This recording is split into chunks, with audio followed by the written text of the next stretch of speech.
അച്ചൂസ് ഇവന്റ്സിന്റെ പുതിയ സംരംഭമായ അച്ചൂസ് ഊണുകട കായംകുളം നിറയിൽ മുക്കിൽ ആരംഭിച്ചു. പത്തനാപുരം ഗാന്ധിഭവൻ ഡയറക്ടർ ഡോക്ടർ പുനലൂർ സോമരാജൻ ഉദ്ഘാടനം നിർവഹിച്ചു.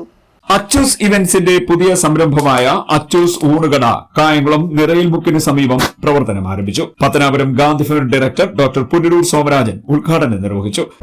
എന്റെയും കൂടി സഹോദരന്മാരാണ്. സുദീർഘകാലമായ ഒരു ബന്ധം അവരുമായി എനിക്കുണ്ട്.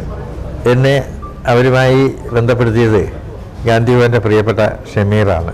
ആ ദീർഘകാല ബന്ധം ഇപ്പോഴും ഒരു വലിയ സഹോദര ബന്ധം പോലെ നിലനിൽക്കുകയാണ്. ആ ബന്ധമാണ് ഇന്ന് എന്നെ ഇവിടെ എത്തിച്ചത്. എനിക്കിന്ന് ഒത്തിരി അസൗകര്യമുള്ള ഒരു ദിവസമായിട്ട് പോലും ഞാൻ വന്നപ്പോൾ എൻ്റെ കൂടെ കാറ്ററിംഗ് മേഖലയിൽ അദ്ദേഹം ഇതിനോടകം തന്നെ അദ്ദേഹത്തിൻ്റെ മികവ് തെളിയിച്ചിട്ടുണ്ട്. നമ്മൾ ചെയ്യുന്നത് നല്ല ഭക്ഷണം കൊടുക്കുക, കലർപ്പില്ലാത്ത ഏറ്റവും രുചികരമായ ഭക്ഷണം കൊടുക്കുക.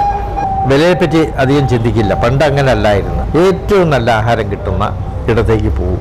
അത് ഈ സഹോദരന്മാർക്ക് അത് കഴിയും. പ്രഭാഷനും പ്രദീപനും അവർ അനുഗ്രഹീതരായി നല്ല ഭക്ഷണം എല്ലാവർക്കും കൊടുക്കുന്നവരായി മാറട്ടെ. അതുപോലെ കാറ്ററിംഗ് ഇന്ന് നമുക്ക് നമ്മുടെ വീട്ടിലൊരു ചടങ്ങായാൽ പോലും കാറ്ററിംഗ് പ്രസ്ഥാനങ്ങളെ സമീപിക്കും. അത് നമ്മൾ നല്ല ഭക്ഷണം, വ്യത്യസ്തമായ ഭക്ഷണം അവിടെ കൊണ്ടുപോയി നല്ലപോലെ സർവീസ് ചെയ്താൽ അത് ഒരുപാട് സ്വീകാര്യത ലഭിക്കും. പിന്നെ ഈ സ്ഥാപനത്തിൽ വരുന്നവരോട് നമ്മൾ ആഹാരത്തോടൊപ്പം സ്നേഹം കൂടി കൊടുത്താൽ അത് ഇതിൻ്റെ യശസ്സിനെ വർദ്ധിപ്പിക്കും. ഞാൻ ഗാന്ധിഭവൻ്റെ പ്രവർത്തകന ആയിരിക്കുന്ന ഞാൻ ഈ ഗാന്ധിഭവൻ്റെ വികസന കാര്യത്തിൽ ശ്രദ്ധിച്ച ഒരു കാര്യം, അവിടെ എത്തുന്നവരെ ഹൃദയപൂർവ്വം സ്വീകരിക്കുക.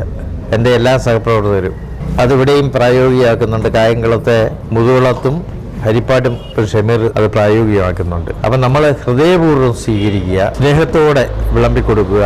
പത്തൂർ ഗ്രാമപഞ്ചായത്ത് പ്രസിഡന്റ് കെ ബി പ്രശാന്ത്, നഗരസഭാ കൌൺസിലർമാരായ കാവിൽ നിസാം, ബാബുജി, എസ് അനിത, പത്തൂർ ഗ്രാമപഞ്ചായത്ത് അംഗങ്ങളായ Aishwarya Gopinath, Deepak Kiruva, hotel and restaurant association Kayamkulam unit president A Naushad, secretary Sathar, treasurer Praveen Kumar, Gandhibhavan organising secretary Muhammad Shameer, സാമൂഹ്യ രാഷ്ട്രീയ രംഗത്തെ പ്രമുഖർ തുടങ്ങിയവർ പങ്കെടുത്തു. C D net news Kayamkulam.